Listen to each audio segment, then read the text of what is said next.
Hey guys, welcome back again. കഴിഞ്ഞ ദിവസം ഇൻസ്റ്റാഗ്രാമിൽ ഇങ്ങനെ സ്ക്രോൾ ചെയ്യുന്നതിൻ്റെ ഇടയ്ക്കാണ് ഞാനൊരു വീഡിയോ കണ്ടത്. വീഡിയോ എന്താണെന്നുള്ളത് ആദ്യം ഞാൻ പ്ലേ ചെയ്യാം. സ്ട്രാറ്റജി കൈവിട്ടു എന്ന് പറയില്ലേ, അതാണ് സംഭവിച്ചത്. അതായത് അതിൽ കുറെ കുട്ടികൾ ചാനൽ തന്നെ വിടുമായിരുന്നു. അതായത് ഈ വ്യൂവർഷിപ്പ് കൂട്ടാനും കോമഡി വരാനും. ഇതിന്റെ ഇടയിൽ ചില കുട്ടികൾ പുറത്ത് ഈ ഓഡിഷന് വന്ന് എന്താ പറയുക രജിസ്റ്റർ ചെയ്യുന്ന സ്ഥലത്ത് പെൺകുട്ടികളെ ഭയങ്കരമായിട്ട് ഹരാസ് ചെയ്യുന്ന ആ പിള്ളേരുണ്ടായിരുന്നു. അപ്പൊ അവരാണെങ്കിൽ ഈ പെൺകുട്ടികളെ കംപ്ലീറ്റ് ഹരാസ് ചെയ്ത് നടക്കുക എന്നുള്ളൊരു പ്രശ്നം പുറത്ത് നടക്കുമ്പോൾ നമ്മളുടെ അടുത്ത് പ്രൊഡ്യൂസർ വന്നിട്ട് പറയും, ചെസ് നമ്പർ ഇന്ന നമ്പർ ഒരു രക്ഷയില്ല, പെൺകുട്ടികൾക്കൊക്കെ ശല്യം ഉണ്ടാക്കുന്നതിന് അവനൊന്ന് വന്ന് പാട്ട് പാടുന്നില്ലെങ്കിൽ ഒന്ന് ശരിക്കും കുറഞ്ഞു വിടണം. അങ്ങനത്തെ ചിലവന്മാർ വന്ന് ചിലതൊക്കെ നന്നായിട്ട് പാടും, അവരെ നമ്മളൊന്നും പറയില്ല. പക്ഷെ ചിലവന്മാർ പാട്ടുമില്ല കയ്യിലിരിപ്പിക്കുകയാണെങ്കിൽ അവരെ ഇങ്ങനെ ഞാൻ കൂടുതൽ എക്സ്പ്ലെയിൻ ചെയ്യേണ്ട ആവശ്യമില്ലല്ലോ. ഞാനൊക്കെ ചെറിയ കുട്ടിയായിരുന്ന സമയത്തായിരുന്നു ഒരു ചാനലിലെ മ്യൂസിക് ഷോൻ്റെ ഓഡീഷൻ നടക്കുന്നതും അങ്ങനെ ഈ ക്ലിപ്സ് വൈറലായി എന്ന് മാത്രം പറഞ്ഞാൽ പോരാ, അത്യാവശ്യം നല്ല രീതിയിൽ തന്നെ ഇത് സ്പ്രെഡ് ആയിട്ടുണ്ടായിരുന്നു. പക്ഷേ ഈയിടെയായിട്ട് ഇതിന് അത്യാവശ്യം വ്യൂസ് ഒക്കെ കിട്ടി നമ്മളെല്ലാവരും ഒരുവിധം കണ്ടതുകൊണ്ട് എന്തോ എനിക്കറിയില്ല, സോഷ്യൽ മീഡിയാസിൽ അങ്ങനെ കാണാറില്ല. പക്ഷേ ആ ഇടയ്ക്കാണ് ഇപ്പോൾ കഴിഞ്ഞ ദിവസം ഒരു ചാനലിൻ്റെ ഇൻ്റർവ്യൂവിൽ വീണ്ടും ആ വീഡിയോനെ കുറിച്ച് ചോദിച്ച് ആ വീഡിയോ വീണ്ടും ഹൈലൈറ്റ് ആവുന്നത്. എന്തായാലും കുറച്ച് കാലം മുമ്പ് വരെ ഞാൻ അത്യാവശ്യം എന്നെ നന്നായിട്ട് ചിരിപ്പിച്ചിട്ടുണ്ടായിരുന്ന വീഡിയോ ആണിത്.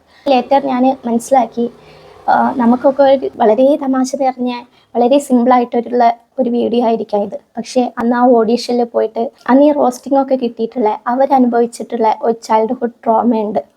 അത് എത്രത്തോളം എന്നുള്ളത് പിന്നെയാണ് എന്നെ ചിന്തിപ്പിച്ചിട്ടുണ്ടായിരുന്നത്. പക്ഷേ ഇപ്പോഴും എനിക്ക് മനസ്സിലാവാത്തൊരു കാര്യമാണ്, എനിക്കിപ്പോൾ കിട്ടിയിട്ടുള്ള ഈ തിരിച്ചറിവ്, അല്ലെങ്കിൽ ഇപ്പം ഞാൻ ഈ മനസ്സിലാക്കിയിട്ടുള്ള ഒരു കാര്യം, അന്ന് അവിടെ ജഡ്ജായിരുന്ന അദ്ദേഹത്തിന് ഇപ്പോഴും അത് മനസ്സിലായിട്ടില്ല എന്നുള്ളത്. കാരണം ഇപ്പോഴും ഈ ഇൻ്റർവ്യൂവിൽ കൂടെ അദ്ദേഹത്തിൻ്റെ ഭാഗം വളരെ നല്ല രീതിയിൽ ന്യായീകരിക്കുകയാണ് ചെയ്യുന്നത്. പക്ഷേ ഇവിടെ ഒരു ട്വിസ്റ്റ് ഉണ്ട്. ആ ട്വിസ്റ്റ് എന്താണെന്നുള്ളത് ഞാൻ അടുത്ത വീഡിയോ പ്ലേ ചെയ്യുമ്പോൾ നിങ്ങൾക്ക് മനസ്സിലാവും. എല്ലാവർക്കും നമസ്കാരം. എൻ്റെ പേര് വിനീത്. ഈ വൈറലായി എന്ന് പറയുന്ന വീഡിയോയിൽ ആദ്യം തന്നെ ഒത്തൊരുമിച്ചൊരു ഗാനം എന്ന് പറയുന്ന പാട്ട് പാടിയിട്ട് കളിയാക്കൽ കേൾക്കേണ്ടി വന്ന ആളാണ് ഞാൻ. ഈ ദീപക് ദേവ് പറയുന്നത് പച്ചക്കള്ളാണെന്നാണ് എനിക്ക് പറയാൻ തോന്നുന്നത്. കാരണം വെച്ചാൽ അങ്ങേരുടെ എക്സ്പ്ലനേഷൻ വെച്ച് ഇതൊരു സ്ട്രാറ്റജി ആയിരുന്നു, ചാനൽ തന്നെ അറേഞ്ച് ചെയ്തിട്ടുള്ളതാണ്. അല്ലെങ്കിൽ അവിടെ പെൺകുട്ടികൾ ഉപദ്രവിച്ചത് കൊണ്ട് അവരൊരു പണിഷ്മെന്റ് എന്നുള്ള രീതിയിൽ അവിടെ കളിയാക്കി എന്നുള്ള രീതിയിലൊക്കെയാണ് സംസാരിക്കുന്നത്. അതൊക്കെ റബിഷാണ്. കാരണം വെച്ചാൽ ഞാനൊരു പെൺകുട്ടിയെ ഉപദ്രവിച്ചിട്ടില്ല, എന്നെ ചാനൽ അയച്ചതും അല്ല. എൻ്റെ പാട്ട് മോശമായിരുന്നു, ഡെഫിനറ്റ്ലി പാട്ട് മോശമായിരുന്നു. അതിനുവേണ്ടി തന്നെയാണ് അവർ കളിയാക്കിയത്. അപ്പോൾ അതിന് വേറെ ഇന്റൻഷൻസ് ഒന്നുമില്ല. പാട്ട് മോശമായിരുന്നു, കളിയാക്കി, അത് അവർക്ക് അങ്ങനെ തന്നെ അക്സെപ്റ്റ് ചെയ്യാവുന്നേ ഉള്ളൂ. അല്ലാതെ പുതിയൊരു എക്സ്പ്ലനേഷൻ ആവശ്യമുണ്ടെന്ന് തോന്നുന്നില്ല. അപ്പോൾ രണ്ട് വീഡിയോസ് നിങ്ങൾ കണ്ടല്ലോ. നമുക്ക് ഫസ്റ്റ് വീഡിയോയ്ക്ക് തന്നെ ആദ്യം വരാം. അതിൽ അദ്ദേഹം പറയുന്നുണ്ട് എല്ലാം റേറ്റിങ്ങിന് വേണ്ടി ചാനൽ സ്ട്രാറ്റജി ആയിരുന്നു എന്നുള്ളത്. അദ്ദേഹം ആ ഇൻ്റർവ്യൂവിൽ പറഞ്ഞതനുസരിച്ച് നോക്കുമ്പോൾ അദ്ദേഹം റോസ്റ്റ് ചെയ്ത, അല്ലെങ്കിൽ അവരുടെ ടീം ജഡ്ജിങ് പാനലിൽ ഇരിക്കുന്ന അവരുടെ ടീം റോസ്റ്റ് ചെയ്ത കുട്ടികളെല്ലാം രണ്ട് ടൈപ്പിൽ പെടുന്നവരാണ്. ഒന്നെന്ന് പറയുന്നത് ഒന്നെങ്കിൽ ചാനൽ ഇറക്കിയിട്ടുള്ള അവരുടെ സ്ട്രാറ്റജി പ്രകാരം അവരുടെ റേറ്റിംഗ് കൂട്ടാൻ അവരെ ഇറക്കിയിട്ടുള്ള ഏതെങ്കിലും കുട്ടിയാവാം. അല്ലെങ്കിൽ അദ്ദേഹം പറഞ്ഞത് അന്ന് അവിടെ ഉണ്ടായിരുന്ന കുറച്ച് പെൺകുട്ടികളോട് വളരെ മോശമായ രീതിയിൽ പെരുമാറിയിട്ടുണ്ടായിരുന്ന കണ്ടസ്റ്റൻസിനെയാണ് അവർ ഇത്രത്തോളം റോസ്റ്റിംഗ് ചെയ്തത്. ഈ പറഞ്ഞത് വെച്ച് നോക്കുകയാണെങ്കിൽ അന്ന് റോസ്റ്റിംഗ് കിട്ടിയ കുട്ടികൾ അതിൽ ഫസ്റ്റ് കാറ്റഗറി ചാനൽ ഇറക്കിയ മക്കളാവാം, അല്ലെങ്കിൽ സെക്കൻഡ് കാറ്റഗറിയിൽ പെടുന്ന കുട്ടികളാവാം. ഇത്രയും ഒരു കാര്യം ന്യായീകരിക്കാൻ വന്നിട്ട് ആ വീഡിയോയുടെ തമ്മിൽ തന്നെ, ആ ചാനൽ പുറത്തിട്ട വീഡിയോയുടെ തമ്മിൽ തന്നെ പറഞ്ഞിട്ടുള്ളത് സ്ട്രാറ്റജി കൈവിട്ടു പോയി. എനിക്ക് തോന്നുന്നത് ഇപ്പോഴാണ് ശരിക്കും ഈ എക്സ്പ്ലനേഷനാണ് ശരിക്കും കൈവിട്ടു പോയിട്ടുള്ളത്. ഈ പോർഷൻ കണ്ടപ്പോൾ എനിക്ക് തോന്നിയിട്ടുള്ള രണ്ട് പോയിന്റ്സാണ്, അല്ലെങ്കിൽ രണ്ട് ക്വസ്റ്റ്യൻസാണ്. അതിൽ ഫസ്റ്റ് പോയിന്റ് എന്ന് പറയുന്നത് അവരുടെ ഷോ പ്രൊഡ്യൂസർ അവരോട് പറഞ്ഞിട്ടുണ്ടായിരുന്നു ഇങ്ങനെ കുറച്ച് പിള്ളേർ മോശമായി പെരുമാറുന്നുണ്ട്, അതുകൊണ്ട് അവരെ എങ്ങനെ വേണമെങ്കിലും ഹറാസ് ചെയ്യാനുള്ള ഫ്രീഡം നിങ്ങൾക്ക് തരുന്നുണ്ട് എന്ന് പറഞ്ഞിട്ടുണ്ടായിരുന്നു എന്ന് പറഞ്ഞു. പക്ഷെ അവർ ചെയ്തത് എങ്ങനെയാ വെച്ചാൽ ആ കണ്ടസ്റ്റൻസ് ആരാണെന്ന് അറിഞ്ഞപ്പോൾ അവർ നന്നായിട്ട് പാടിയിട്ടുണ്ടെങ്കിൽ അവരെ വെറുതെ വിട്ടു എന്നും ഈ മോശമായി പെരുമാറിയ കുട്ടികളുടെ പാട്ടും മോശമായത് കൊണ്ടാണ് അവരെ ഇത്രത്തോളം റോസ്റ്റ് ചെയ്തതും എന്ന്. അങ്ങനെയാണെങ്കിൽ ഞാനൊന്ന് ചോദിക്കട്ടെ, അപ്പോൾ അദ്ദേഹം ഇവിടെ ഉദ്ദേശിച്ചത് നന്നായി പാട്ട് പാടുന്നവർ ആണെങ്കിൽ അവർക്ക് പെൺകുട്ടികളോട് മോശമായി പെരുമാറാം എന്നാണോ? നിങ്ങൾക്ക് ഇങ്ങനെ ഒരു ഡൗട്ട് തോന്നിയില്ലേ? ആൻഡ് സെക്കൻഡ് പോയിന്റ് എന്ന് പറയുന്നത് ഏത് ഷോ ആണെങ്കിലും ഏത് ഓഡീഷൻ ആണെങ്കിലും അതിനെ കുറച്ച് റൂൾസും റെസ്ട്രിക്ഷൻസും എല്ലാം ഉണ്ടായിരിക്കും. അത് കൺട്രോൾ ചെയ്യാൻ വേണ്ടിയിട്ട് പ്രോഗ്രാം കൺട്രോളേഴ്സ് ഉണ്ടായിരിക്കും. അപ്പോൾ ഇവർക്കൊന്നും ഒരു ഫ്രീഡം ഇല്ലേ? ഇങ്ങനെ മോശമായി പെരുമാറുന്നത് കാണുമ്പോൾ അവരെ പിടിച്ച് പുറത്താക്കാനുള്ള ഫ്രീഡം അവർക്കില്ലേ? അവരല്ലേ ശരിക്കും അത് ചെയ്യേണ്ടത്? അല്ലാതെ ഇങ്ങനെ വന്നിട്ട് റോസ്റ്റ് ചെയ്യാനോ ഹറാസ് ചെയ്യാനോ ഉള്ള ഫ്രീഡം കൊടുക്കുകയാണോ വേണ്ടത്? അതും പബ്ലിക്കായിട്ട്. നമ്മൾ യൂഷ്വലി കാണുന്നത് അങ്ങനെയാണല്ലോ. ഏത് പ്രോഗ്രാം ആണെങ്കിലും ആ പ്രോഗ്രാം അലമ്പാക്കുന്നവരെ പിടിച്ച് പുറത്താക്കുന്നു. ഈ പ്രോഗ്രാമിന് മാത്രം ഇതിൽ വല്ല വ്യത്യാസം ഉണ്ടോ എന്ന് എനിക്ക് മനസ്സിലാവുന്നില്ല. ഇനി കുറച്ച് എൻ്റെ കൺക്ലൂഷൻ, എനിക്ക് പൊതുവായിട്ട് പറയാനുള്ള കുറച്ച് കാര്യങ്ങൾ കൂടെ പറയാം. നമ്മളെല്ലാവരും നമ്മുടെ ബെസ്റ്റ് കൊടുക്കണം എന്ന് വിചാരിച്ചിട്ട് തന്നെയായിരിക്കും പങ്കെടുക്കുന്നത്. അപ്പോൾ തൻ്റെ പെർഫോമൻസ് എങ്ങനെ നന്നാക്കാം, അതിന് വേണ്ടിയിട്ട് ഉള്ള റിഹേഴ്സൽ ചെയ്യുക, ആ പാട്ട് എങ്ങനെ ബെറ്റർ ആക്കാം എന്നൊക്കെ നോക്കുന്നതായിരിക്കും. നമ്മളിപ്പോൾ എന്ത് പ്രോഗ്രാമിന് പോവുകയാണെങ്കിൽ, പ്രത്യേകിച്ച് ഇങ്ങനെ ഒരു ഓഡീഷന് പോവുകയാണെന്നുണ്ടെങ്കിൽ എല്ലാവർക്കും എന്തായാലും ടെൻഷൻ ഉണ്ടായിരിക്കും. അപ്പോൾ ഈ ടെൻഷനൊക്കെ ഒഴിവാക്കി അവിടെ ഇന്നേ വരെ കണ്ടിട്ടില്ലാത്ത കുട്ടികളെ, അല്ലെങ്കിൽ ഇതുവരെ പെൺകുട്ടികളെ കാണാത്ത കുട്ടികളാണോ അന്ന് അവിടെ വന്നിട്ടുള്ളത് എന്ന് എനിക്ക് മനസ്സിലാവുന്നില്ല. അപ്പോൾ അങ്ങനെ പെൺകുട്ടികളെ കാണാത്ത ആൺകുട്ടികൾ കുറച്ച് വരുന്നു, അവർ ഇങ്ങനെ അലമ്പ് കളിക്കുന്നു. അതിന് വേണ്ടിയിട്ട് ഒരു ഓഡീഷനിൽ ആൾക്കാർ വരുന്നുണ്ടോ? അതോ തൻ്റെ ടെൻഷനൊക്കെ മറന്ന് അവിടെയുള്ള പെൺകുട്ടികളെ ശല്യം ചെയ്യാൻ വേണ്ടിയിട്ട് മാത്രം ഒരു ഓഡീഷൻ വെക്കുമോ?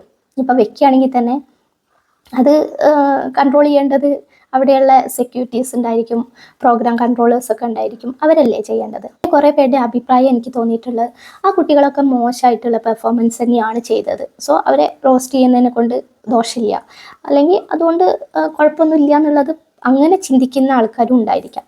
പക്ഷെ ഞാനൊന്ന് ചോദിച്ചു നോക്കട്ടെ, നമ്മളെല്ലാവരും മനുഷ്യന്മാരാണ്. നമ്മുടെ കഴിവുകൾ പ്രകടിപ്പിക്കുമ്പോൾ അതെല്ലായ്പ്പോഴും ബെസ്റ്റ് ആവണമെന്നില്ല. പെർഫോം ചെയ്യണം എന്ന് വിചാരിച്ചാൽ കൂടി ആ സ്റ്റേജിൽ അല്ലെങ്കിൽ ആ സമയത്ത് നമുക്ക് പെർഫോം ചെയ്യാൻ കഴിയാതെ വരുന്ന ഒത്തിരി പേരറിയാം.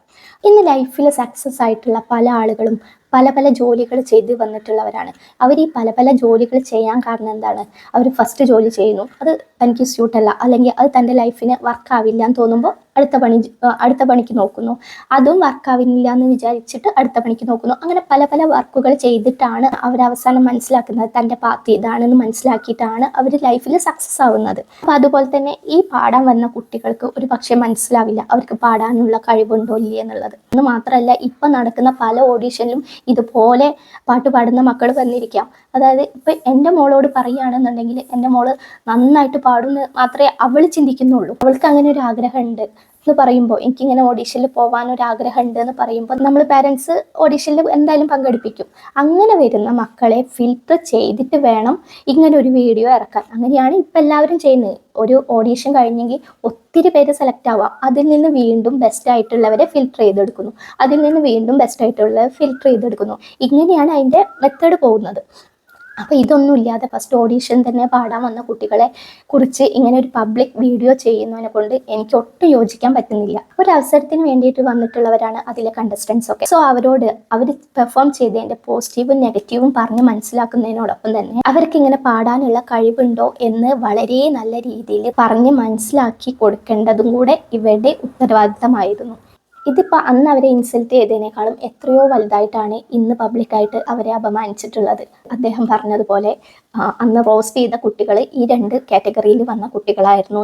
പബ്ലിക്കായിട്ട് പറയുമ്പോൾ അന്ന് അതിൽ പങ്കെടുത്തിരുന്ന ഓരോ കണ്ടസ്റ്റൻസും ഇപ്പോൾ അവർക്ക് അതിൻ്റെ എക്സ്പ്ലനേഷൻ തരേണ്ട അവസ്ഥയാണ്. അതായത് ഞാൻ ഇങ്ങനെയല്ല, ഞാൻ ഏത് കാറ്റഗറിയിലാണ്, ചാനൽ ഇറക്കിയ കുട്ടിയായിരുന്നോ അല്ലെങ്കിൽ ഞാൻ മോശമായി പെരുമാറിയിരുന്ന കുട്ടിയായിരുന്നോ എന്നുള്ളതിൻ്റെ ഒരു എക്സ്പ്ലനേഷൻ തരേണ്ട ഒരു അവസ്ഥയിലാണ്. ഞാൻ വിചാരിക്കുന്ന എല്ലാ കാര്യങ്ങളും ശരിയാവണമെന്നില്ല. അപ്പം ഞാൻ ഈ വീഡിയോ കണ്ടിട്ട് എനിക്ക് തോന്നിയിട്ടുള്ള കാര്യമാണ് ഞാൻ ഇപ്പോൾ ഷെയർ ചെയ്തിട്ടുള്ളത്. ഇത് അതുപോലെ തന്നെ കറക്റ്റ് ആവണം എന്നില്ല. അപ്പം നിങ്ങൾക്ക് എന്താണോ തോന്നുന്നത് എന്നുള്ളത് നിങ്ങൾക്ക് കമൻറ്റ് ചെയ്യാവുന്നതാണ്. ഒരു കണ്ടസ്റ്റൻറ്റിൻ്റെ വീഡിയോ അദ്ദേഹം പറഞ്ഞിട്ടുള്ള ഒരു എക്സ്പ്ലനേഷൻ വീഡിയോ ആണ് ഇപ്പം ഞാൻ ഇതിൻ്റെ കൂടെ ആഡ് ചെയ്തിട്ടുണ്ടായിരുന്നത്. ഈ ചാനലിൻ്റെ വീഡിയോയിലെ കമൻസ് വായിക്കുന്നതിൻ്റെ ഇടയിൽ ഈ ഷോയുടെ ഗൾഫിലുള്ള ഒരു ഓഡീഷനിൽ പങ്കെടുത്ത ഒരു വ്യക്തിയുടെ എക്സ്പീരിയൻസ് കൂടെ അതിൽ അദ്ദേഹം ഷെയർ ചെയ്തിട്ടുണ്ടായിരുന്നു. അപ്പോൾ അത് ഞാനൊരു സ്ക്രീൻഷോട്ടായിട്ട് ഇതിൽ ആഡ് ചെയ്യാം. അപ്പോൾ ഇത്രയൊക്കെ തന്നെ പറയാനുള്ളൂ. ബൈ.